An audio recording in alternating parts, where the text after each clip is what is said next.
c'est une personne connue sous le nom de Sango. C'est-à-dire Sango, son vrai nom c'est Sango, mais vous l'appelez dans les Bibles classiques actuelles sous le nom d'Abraham, avait un fils. Nous savons qu'il n'avait pas un seul fils, il avait plusieurs fils, il avait Ismaël, il avait aussi Isaac, mais après il a eu d'autres enfants. Bon, ici on va s'arrêter sur son fils Isaac qui est Yolol. Il voulait qu'Isaac, son fils, puisse avoir une femme. Mais dans le pays où il vivait à l'époque reculé, il ne voulait pas que son fils puisse avoir les femmes dans le territoire où il vivait. Parce que pour lui, c'était les non-initiés. C'était des femmes qui n'obéissaient pas au règlement, au verbe de Loba. Pour cela, il a mandaté l'un de ses serviteurs. Bon, on ne va pas dire serviteur, mais si on va dire l'un de ses hommes de main les plus anciens, celui à qui il a vraiment confiance, d'aller chercher une femme, bien entendu selon le monde, selon l'esprit, d'aller chercher une femme dans sa parenté, où il était né et dans sa famille. Pour cela, dans Genèse chapitre 24, au verset 4, il est dit, « Tu iras dans mon pays et dans ma famille. Point. Là, tu choisiras une femme pour mon fils Isaac. » Genèse chapitre 24, au verset 15, il est dit ceci. Le serviteur d'Abraham n'a même pas fini de parler, virgule. Là, quand ce serviteur, cet homme de main plutôt, est allé en voyage, est allé faire ce dont Abraham, le patriarche, lui a fait promettre d'aller chercher une femme à son fils Isaac. Il est parti et durant le chemin, il est arrivé à un endroit où il devait y arriver. Là-bas, il priait. Vous voyez, ce serviteur a prié. Il a prié Loba et on sait que l'entité les ossait. De comprendre qu'il voulait une femme qui marche selon le verbe. Il voulait une femme selon le désir d'Abraham. Donc, celui qui l'a envoyé. Et on vous dit ici dans Genèse chapitre 24 au verset 15, le serviteur d'Abraham n'a même pas fini de parler, virgule.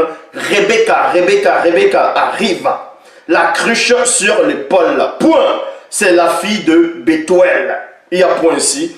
Bethuel est la fille, Bethuel est le fils de Milka et de Nahor, virgule, le frère d'Abraham. On vous apprend ici que Abraham avait un frère qui s'appelait Nahor et Nahor avait une épouse qui s'appelait Milka. Ils ont eu un fils au monde qu'on appelait Bethuel.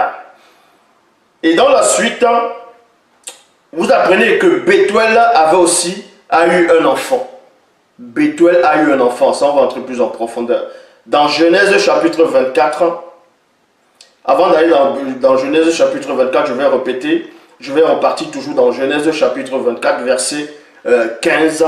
Le serviteur d'Abraham n'a même pas fini de parler, virgule, Rebecca arrive. Rebecca arrive. Vous voyez? Rebecca arrive, virgule, la cruche sur l'épaule, c'est la fille de Bethuel. Donc Rebecca était la fille de Bethuel. Et le père de Bethuel, c'était Nahor, le frère d'Abraham. Et Rebecca, elle est devenue la femme d'Isaac plus tard. Donc c'était sa cousine. C'était pas sa nièce, c'était sa cousine.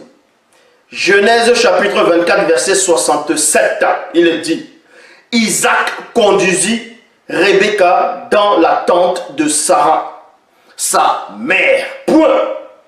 Il épousa Rebecca. Donc après ici qu'Isaac, qui est un patriarche, a épousé sa cousine Rebecca. Elle devint sa femme et il l'aima. Point. Ainsi Isaac fut consolé après la mort de sa mère. Vous voyez ici, avant même que la loi dans Lévitique, la loi dont beaucoup de personnes ne comprennent pas, ne puisse être écrite, dans le visible, Isaac avait déjà marié sa cousine. Est-ce que c'était une interdiction? Est-ce que c'est interdit de se marier entre cousins et cousines? Comme j'ai dit, d'autres personnes qui n'occupent ce suspense spirituel vont prendre Lévitique, vont dire oui, parce qu'on dit vous ne devez pas vous marier par rapport à la proche parente, les proches parentés, ainsi de suite. Mais on va entrer plus en profondeur, on va entrer plus en détail, et c'est là vous comprenez qu'il n'y a qu'un seul enseignant. Donc, Ici, on va aller dans la version authentique originelle d'Abébauté dit dans Origine, chapitre 25, au verset 82. Il est dit ici. Ensuite, Yololo, dans Yololo qui est Isaac, après avoir discuté longuement et intimement avec Gokanyaka qui est Rebecca, dans sa cousine, virgule, l'amena ensuite dans la tente où avait vécu sa mère, Kigne.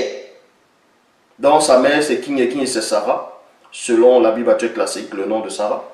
Et elle devint sa femme selon le rite des initiés.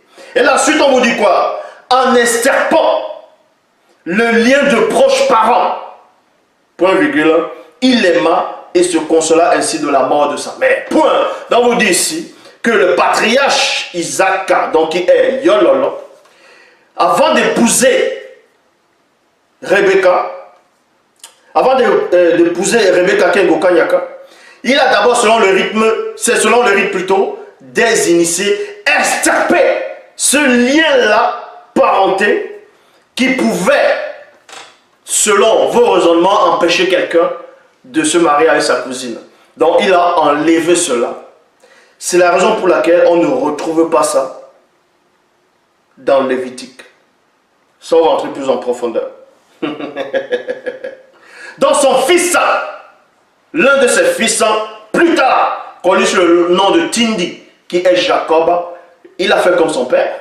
Il a épousé sa cousine, mais sauf qu'après on l'a trompé. Il a épousé ses deux cousines, il a aussi épousé deux autres femmes. Vous voyez ça dans Genèse chapitre 29, dont Jacob a couché et marié ses cousines. Maintenant, on va dans Lévitique, chapitre 18, au verset 6, où beaucoup de personnes qui n'ont aucune substance spirituelle vont prendre des versions, vont prendre des versets sans comprendre même ce qu'ils lisent. Parce que ce n'est pas fait pour vous. L'écriture ne vous connaît pas. Est-ce que vous comprenez? Vous n'avez pas cet ADN. Vous n'avez pas cet ADN. Donc, ici, parce qu'il y a des faux pasteurs dans les églises, on va dire ceci, dans le soi-disant les églises de réveil, alors que ce sont les églises endormies. Les soi-disant pasteurs, ils disent à les fidèles de ne pas se marier entre cousins et cousines, donc ils vont séparer les mariages. Ils vont séparer ils vont briser les mariages, ils vont séparer les couples. En disant, la Bible condamne ça, que Dieu interdit ça. Et pourtant nous savons qu'il est dit dans Jean 3:11, nous disons ce que nous savons et l'on rend témoignage de ce qu'on a vu. Nous allons donc vérifier dans Lévitique si à aucun moment, ou bien à un moment, il était interdit de se marier entre cousins et cousines. Donc on doit voir ce passage-là. Pour cela, on va dans Lévitique chapitre 18 au verset 6. Je vais prendre la version Bible Parole de vie. Il est dit ceci. Aucun Israélite ne doit coucher avec une femme qui est de sa famille proche. Point. Le Seigneur, c'est moi. Donc, beaucoup de personnes vont lire ce passage et vont dire, vous voyez, que le Seigneur a dit qu'aucun Israélite ne doit coucher avec une femme qui est, on va dire, de sa famille. Mais cousin, cousine, c'est la famille. Mais ce n'est pas fini. Maintenant, on va entrer dans la description. On va voir c'est quoi réellement la famille proche qui concerne cette interdiction-là. Bible du Semeur. Aucun d'entre vous n'aura des relations sexuelles avec une proche parente. Je suis l'Éternel. Ça, c'est dans la Bible classique actuelle.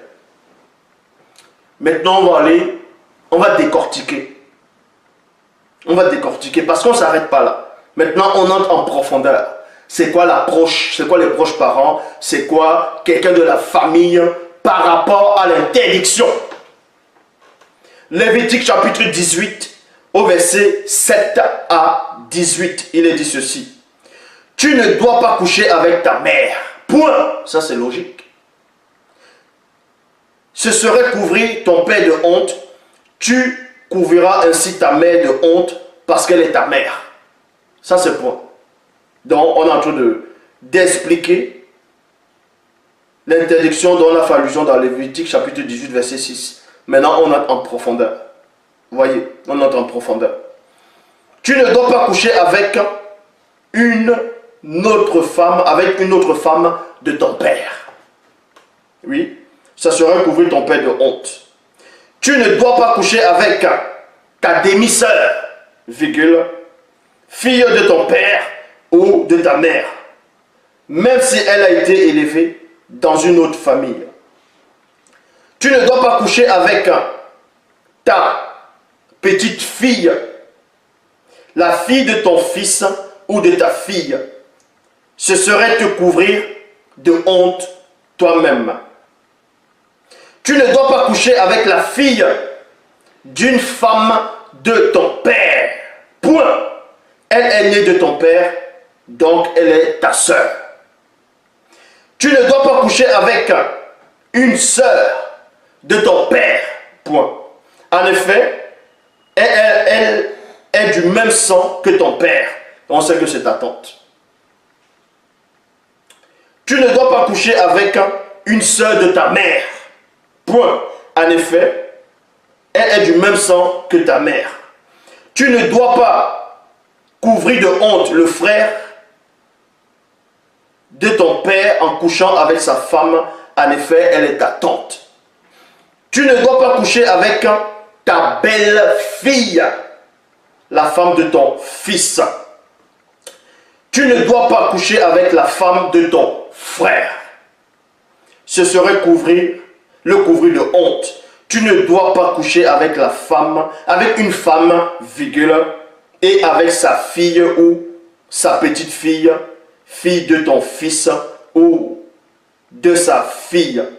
En effet, elles sont du même sang que cette fille. Ce serait une conduite honteuse. Tu ne dois pas te marier avec la sœur de ta femme, virgule, quand ta femme est encore vivante. Cela pourrait provoquer la jalousie. Donc, montre-moi ici dans Lévitique que je viens de lire, où c'est interdit le mariage entre cousins et cousines. Ce n'est pas écrit ici. Donc, tous ces Mongols là, je dis encore les tétards, qui venaient expliquer, vous voulez expliquer quoi aux gens? Il n'y a qu'un seul enseignant. Parce qu'on ne retrouve pas l'interdiction entre le mari, c'est-à-dire entre le cousin et la cousine dans Lévitique chapitre 18. Tout simplement parce que Isaac, qui est Yololo, qui est cet initié formidable, a extirpé ce lien-là, dans cette interdiction-là future qui devait se manifester. Donc il a purifié cela. Cela vous comprenez.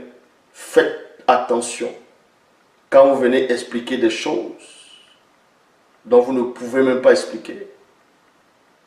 Dans Lévitique 18, on parle, il est dit, mot pour mot, tu ne dois pas te marier, en gros, tu ne dois pas coucher avec ta nièce. Tu ne dois pas coucher avec on va dire ta tante, ni avec ta mère, ni avec ta soeur ou ta demi-soeur.